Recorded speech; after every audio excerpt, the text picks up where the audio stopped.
Você já percebeu como os momentos mais marcantes da nossa vida raramente são os mais felizes? Não são os dias leves, previsíveis, organizados, mas aqueles em que algo quebra, aqueles em que o chão desaparece sob os pés. É quando a dor aperta sem aviso, quando perdemos alguém que parecia insubstituível, quando somos confrontados com a culpa, com o erro, com a humilhação. Nesses momentos, algo estranho acontece. Não é apenas sofrimento. É como se uma camada da realidade fosse arrancada, e, por trás dela, surgisse algo mais cru, mais verdadeiro, mais difícil de encarar. A questão é inquietante, porque justamente o sofrimento, aquilo que mais evitamos, parece ter esse poder quase misterioso de revelar quem realmente somos. Hoje, o caminho não é confortável, mas talvez seja necessário. Porque vamos olhar para o sofrimento não como um acidente da vida, mas como uma porta para entender a natureza humana. E para atravessar essa porta, seguimos os passos de um homem que não apenas pensou sobre a dor, ele viveu cada camada dela. Fyodor Dostoiévski, autor de obras como Crime e Castigo, Os Irmãos Karamazov e Memórias do Subsolo. Mas, acima de tudo, um homem que atravessou o limite da experiência humana. Dostoiévski não foi apenas um escritor brilhante. Ele foi um sobrevivente.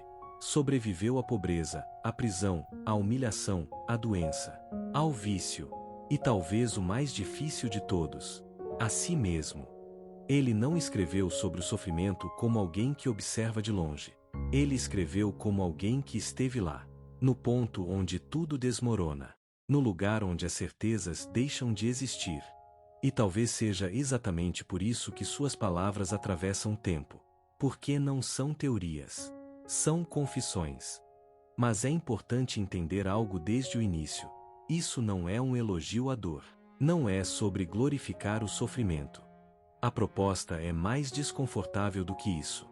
É reconhecer que existe uma inteligência escondida dentro da dor. Que existe algo no sofrimento que revela o que a vida confortável esconde. Essa ideia não é nova.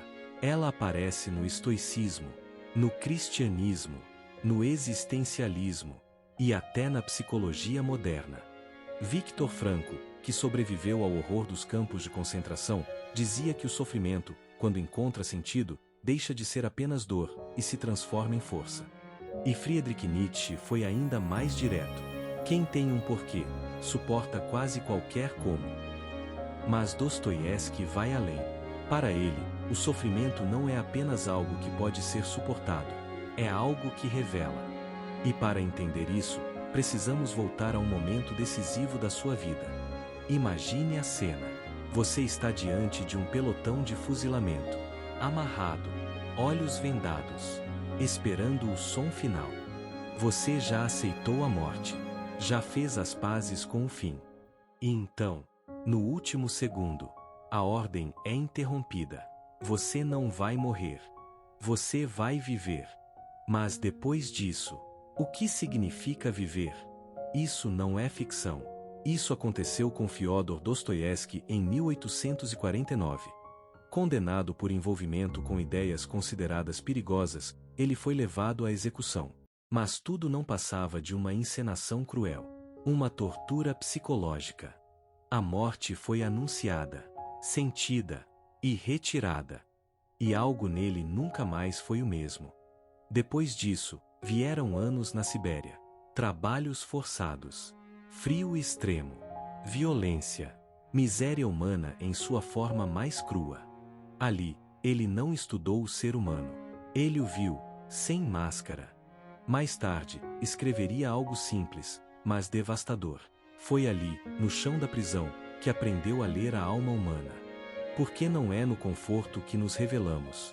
É no limite. E o sofrimento não parou ali. Doenças, crises epiléticas, perdas familiares, dívidas esmagadoras, vício em jogos. Ele perdeu tudo, mais de uma vez. E ainda assim, continuou. Mas o mais impressionante não é o que ele sofreu. É o que ele fez com isso. Dostoiévski transformou dor em visão. Transformou caos em compreensão. Transformou sofrimento em arte. Seus personagens não são heróis. São fragmentos humanos, que vivem no limite entre razão e delírio, entre culpa e orgulho, entre redenção e autodestruição. Em Crime e Castigo, vemos um homem que acredita ser superior à moral. Mas depois do crime, o que o destrói não é a lei, é a própria consciência. Porque o sofrimento revela aquilo que a lógica não consegue esconder. Já em Os Irmãos Karamazov, o conflito se torna ainda mais profundo. De um lado, a revolta contra um mundo injusto. Do outro, a compaixão silenciosa. E não há resposta final. Apenas o confronto. E talvez essa seja a maior força de Dostoiévski. Ele não resolve. Ele revela. Ele mostra que o ser humano não é coerente. É dividido, ambíguo, contraditório. E é no sofrimento que essa verdade aparece sem disfarces. Mas e hoje? O que fazemos com o sofrimento? Vivemos em um tempo que tenta eliminar qualquer desconforto. Tudo precisa ser rápido, leve, agradável. A dor virou erro, algo a ser corrigido imediatamente. Mas existe um custo nisso. Quanto mais evitamos o sofrimento, menos sabemos lidar com ele. E quando ele chega, porque ele sempre chega, nos encontra despreparados. Talvez por isso haja tanta ansiedade, tanta confusão, tanto vazio. Porque ao fugir da dor, também fugimos de nós mesmos. Dostoiévski faria o contrário. Ele nos obrigaria a parar, a olhar, a não fugir. Porque quando você encara o sofrimento de frente, algo muda. Você deixa de ver a dor como inimiga e começa a enxergá-la como linguagem. Uma linguagem difícil, mas reveladora. E então surge a pergunta inevitável: isso tem sentido? Talvez não exista uma resposta única, mas existe uma possibilidade. Há de que o sofrimento, quando atravessado com consciência, não apenas destrói, mas transforma. Dostoiévski acreditava nisso, não como teoria, mas como experiência. Que mesmo no caos, existe a possibilidade de redenção. Que mesmo depois da queda, algo pode ser reconstruído.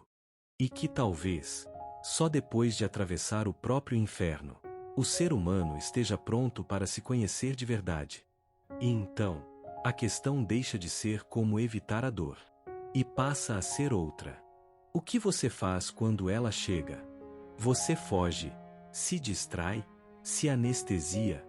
Ou você para, respira, e pergunta: o que isso está tentando me mostrar? Porque talvez, no fundo, o sofrimento não seja apenas dor. Talvez seja um caminho.